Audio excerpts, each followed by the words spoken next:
பிரியமானவர்களே,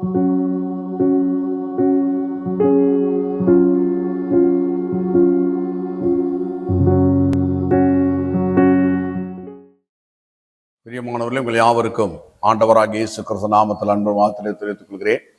கர்த்தர் தாமே உங்களை ஒருத்தருடைய நினைவின் பிரகாரம் வழி நடத்துவாராக. எண்ணங்களும் நினைவுகளுமே நம்மை வழி நடத்துகிறது என்று சொல்லி பரிசு வேதாமத்தின் அடிப்படையில் நாம் தியானித்து வருகிறோம். கர்த்தர் நம்மை குறித்து என்ன எண்ணி இருக்கிறாரோ, என்ன நினைத்திருக்கிறாரோ அவைகளை எல்லாம் பரிசு வேதாமத்தை நமக்கு எழுதி தந்திருக்கின்றார். அந்த பரிசு வேதாமத்தில் கர்த்தர் நம்மை குறித்து என்ன சொல்லியிருக்கிறாரோ அவைகள் தான் நமக்கு பலிக்கும்.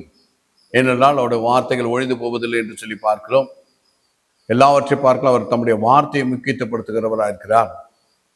அவருடைய வார்த்தையை அவர் செயல்படுத்துகிறவராக இருக்கிறார்.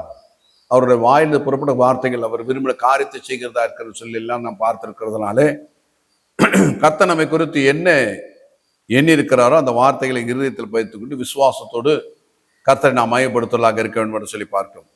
மத்தேயு 5ஆம் அதிகாரம் 14ஆம் வசனத்தை வாசிக்கும் பொழுது, நீங்கள் உலகத்துக்கு வெளிச்சமாயிருக்கிறீர்கள் என்று சொல்லி கர்த்தர் நம்மை குறித்து சொல்கிறார். எப்போ நாம் கர்த்தராகிய இயேசு கிறிஸ்து விசுவாச சொந்த ரட்சகராக ஏற்றுக்கொண்டோமோ, உலகத்தில் எந்த மனுஷனை பிரகாசிப்பிக்கிறதான மெய்யான ஒளியாக அவர் இருக்கிறதுனாலே இயேசு கிறிஸ்து நம்மை பிரகாசிக்க பண்ணுகிறவராக இருக்கிறார். நம்மை வெளிச்சம் என்று சொல்லி அழைக்கின்றார்.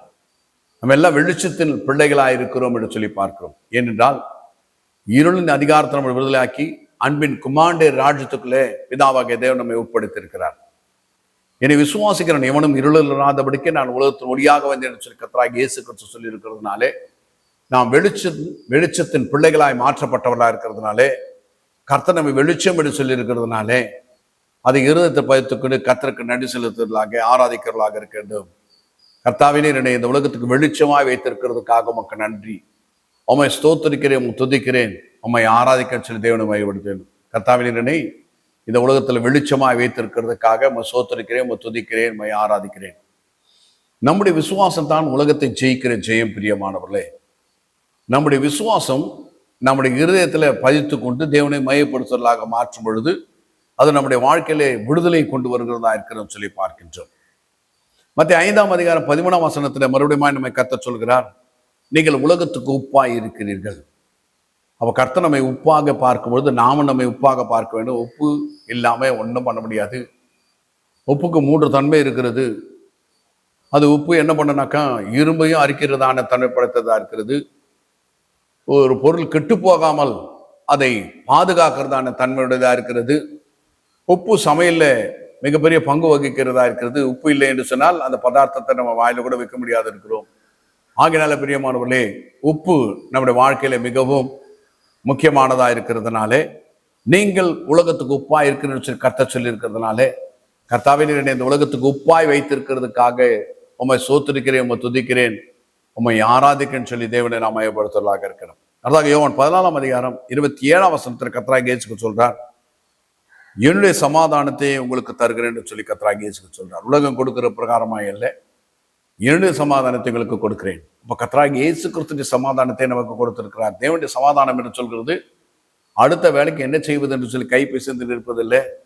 பரிபூர்ண சமாதானத்தோடு கர்த்தராகிய இயேசு கிறிஸ்து இருக்கிறதுனால அந்த சமாதானத்தை நமக்கு கொடுத்திருக்கிறபடினாலே, கர்த்தாவே உம்முடைய சமாதானத்தை நீர் எனக்கு கொடுத்திருக்கிறதுக்காக உம்மை ஸ்தோத்திரிக்கிறேன், உம்மை துதிக்கிறேன், உம்மை ஆராதிக்கிறேன்னு சொல்லி தேவனை மையப்படுத்துவதாக இருக்கணும்.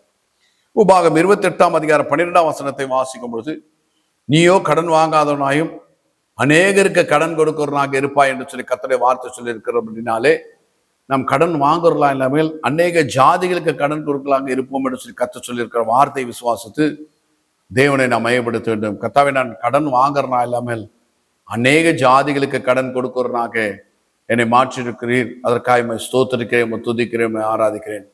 அல்லது ஒருவேளை நீங்கள் இதுவரையிலும் கடன் தொழில் இருப்பேன்னு சொன்னா இந்த வார்த்தை விசுவாச தேவனை மையப்படுத்துங்க. கர்த்தாவே, நான் கடன் வாங்காதவனாக அநேக ஜாதிகளுக்கு கடன் கொடுக்கறாய் மாற்றேன்னு சொல்லி இருக்கிறீங்க, அதற்காக உம்மை ஸ்தோத்திரிக்கிறேன், உம்மை துதிக்கிறேன், உம்மை ஆராதிக்கிறேன்னு சொல்லி தேவனை மையப்படுத்துங்க. இன்றைக்கு உங்களில் சிலர் கர்த்தர் அநேக ஜாதிகளுக்கு கடன் கொடுக்கும்படியாக வைத்திருக்கிறார். எப்படி என்று சொல்லி நீங்கள் நினைக்கலாம். நிறைய பேர் பேங்க்ல ஃபிக்ஸட் டெபாசிட்டில் போட்டிருக்கீங்க, சேவிங்ஸ் பேங்க்ல அக்கௌண்ட் வச்சுக்கிறீங்க, கரண்ட் அக்கௌண்ட் வச்சுட்டு இருக்கீங்க. எல்லாவற்றுக்கும் ஒரு இன்ட்ரெஸ்ட் கொடுக்குறாங்க. அந்த இன்ட்ரெஸ்ட் எப்படி கொடுக்குறாங்கன்னு சொன்னால், உங்களுடைய பணம் அநேக ஜாதிகளுக்கு கடன் கொடுக்கப்படுகிறது. அந்த கடன் வாங்கினவர்கள் இன்ட்ரெஸ்ட் செலுத்துகிறபடினாலே அநேக ஜாதிகளுடைய இன்ட்ரெஸ்ட் நீங்க வாங்குறதுனாலே கர்த்தர் சொன்ன வார்த்தைகளோட வாழ்க்கையில் வந்து படிக்கிறதா இருக்கிறது. ஆகையினால நீங்க எப்பொழுதுமே விசுவாச தேவனை பயன்படுத்தணும். கர்த்தாவே, நான் கடன் வாங்குறதா இல்லாமல் அநேக ஜாதிகளுக்கு கடன் கொடுக்கிறனாய் என்னை மாற்றி இருக்கிறதுக்காய் சோத்திருக்கிறேன், துதிக்கிறேன், ஆராதிக்கிறேன். ஒருவேளை இப்பதான் நான் கர்த்தராகிய இயேசு கிறிஸ்துக்குள்ள வந்துக்கிறேன், இல்லை இனிமேல் தான் வர போறேன், நான் பயங்கர கடன் தொல்லையில இருக்கிறேன்னா நீங்க விசுவாசித்து, நீயோ கடன் வாங்குறாம அநேக ஜாதிகளுக்கு கடன் கொடுக்கறா இருப்பா என்று சொன்ன தேவனுடைய வார்த்தையை விசுவாசித்து கர்த்தர் சொல்லி இருக்கத்தான் நடக்கும். கர்த்தாவே, நான் கடன் வாங்குறனா இல்லாமல் அநேக ஜாதிகளுக்கு கடன் கொடுக்கறனா இருப்பேன், அதற்காக உம்மை ஸ்தோத்திரிக்கிறேன், துதிக்கிறேன், உம்மை ஆராதிக்கிறேன்னு சொல்லி தேவனை நீங்கள் மகிமைப்படுத்த வேண்டும். அடுத்தாக யோவான் 15ஆம் அதிகாரம் 16ஆம் வசனத்தை வாசிக்கும் பொழுது, நீங்கள் என்னை தெரிந்து கொள்ளவில்லை, நான் தான் உங்களை தெரிந்து கொண்டேன், மிகுந்த கனிகளை கொடுக்கும்படிக்கு நான் உங்களை ஏற்படுத்தி வைத்திருக்கிறேன், அந்த கனிகள் உங்கள் நிலைத்திருக்கும்படி செய்கிறேன் என்று சொல்லி கர்த்தராகிய இயேசு கிறிஸ்து சொல்லி இருக்கிறதுனால, கர்த்தாவே, நீங்க தான் என்னை தெரிந்து கொண்டீங்க, மிகுந்த கனிகளை கொடுக்கறதுக்காக என்னை ஏற்படுத்தி வைத்துக்கிறீங்க, அந்த கனி என்னில் நிலைத்திருக்கும்படி சொல்லியிருக்கீங்க. நீங்க சொன்ன வார்த்தை தான் இந்த வாழ்க்கையில வந்து பலிக்கும். ஆகையினால கர்த்தாவே, நான் கனி கொடுக்கும்படியா உம்மால் தெரிந்து கொண்டப்பட்டதுக்காக உமக்கு நன்றி. அந்த மிகுந்த கனி கொடுக்கிறனா என்னை நீர் மாற்றி இருக்கிறதுக்காக உமக்கு நன்றி. அந்த கனி என்னிலே நிலைத்திருக்கும் என்று சொல்லி இருக்கிறதுக்காக உமக்கு நன்றி என்று சொல்லி விசுவாசித்து தேவனை மயப்படுத்த வேண்டும்.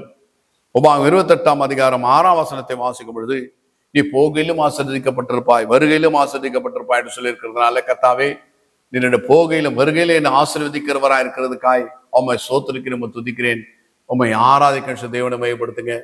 ஏனென்றால் அவருடைய வார்த்தை தான் இந்த உலகத்தை அவருடைய சிறந்து விளங்குகிறதா இருக்கிறது. அவருடைய வார்த்தை தான் இந்த உலகத்துல வந்து பலிக்கக்கூடியதா இருக்கிறது. ஆகினாலே நீ போகையிலும் ஆசீர்வதிக்கப்பட்டிருப்பாய், வருகையிலும் ஆசீர்வதிக்கப்பட்டிருப்பாய் என்று சொல்லி கர்த்தர் சொல்லி இருக்கிறதுனாலே, நீங்க எப்போ கர்த்தராகிய இயேசு கிறிஸ்துக்குள்ள கடந்து வந்தீங்களோ அப்பொழுது உங்களுடைய சாபம் எல்லாம் நீக்கப்பட்டு நீங்கள் ஆசீர்வதிக்கப்பட்டவர்களாய் மாற்றப்பட்டு விட்டீர்களோ. இந்த ஆசீர்வாதமான வார்த்தை உங்களுக்கு சொந்தமானதா இருக்கிறதுனால, கர்த்தாவே, நான் போகையிலும் ஆசீர்வதிக்கப்பட்டிருப்பேன், வருகையிலும் ஆசீர்வதிக்கப்பட்டிருப்பேன், அதற்காக உம்மை ஸ்தோத்திரிக்கிறேன், துதிக்கிறேன், உம்மை ஆராய்க்க சொல்லி தேவனை மகிமைப்படுத்துங்கள். ஏனென்று சொன்னால், நாம் என்ன பேசுகிறோமோ அதை பெற்றுக்கொள்கிறதான சிஸ்டமேட்டிக்கில் தான் கர்த்தர் நம்மை வைத்திருக்கிறார். ஆகையால் நெகட்டிவ் பேசாதீங்க. தேவனுடைய வார்த்தையிலிருந்து ஆக்கப்பூர்வமான வார்த்தைகள் எடுத்துக்கொண்டு அவைகளை உங்களுக்கு இருதயத்தில் பதித்துக்கொண்டு தேவனை மகிமைப்படுத்துங்கள். கர்த்தர் உங்களை கனப்படுத்துகிறவராக இருக்கிறார், உங்களுடைய விசுவாசத்தை வர்த்திக்கப்படுகிறவராக இருக்கிறார், உங்களை விசுவாசத்தில் வல்லவர்களாக மாற்றுகிறவராக இருக்கிறார். நாம் ஜெபித்து முடிப்போம். எங்களை அதிகமா நேசிக்கிறதான பரிசுத்தமுள்ள பிதாவே, கர்த்தராகிய இயேசு கிறிஸ்து நாமத்தை சுமந்துகிறோம். எங்களுடைய எண்ணங்களை நினைவுகளுக்கு எங்களை வழிநடத்துகிறதா இருக்கிறதுனாலே, எங்களை குறித்து நீர் என்ன எண்ணி இருக்கிறீரோ நினைத்திருக்கிறோம், அவைகளை வேத வசனத்துல சொல்லியிருக்கிறதான அந்த வசனங்களை விசுவாசித்து இருதயத்தில் பதித்துக் கொண்டு நாங்கள் உண்மை மகிமைப்படுத்தலா இருப்பதற்கு எங்கள் எல்லாருக்கும் நீர் கிருபை தரும்படியாய் கர்த்தராகிய இயேசு கிறிஸ்து நாமத்தை ஜெபிக்கிறோம் பரிசுத்தமுள்ள பிதாவே, ஆமென்.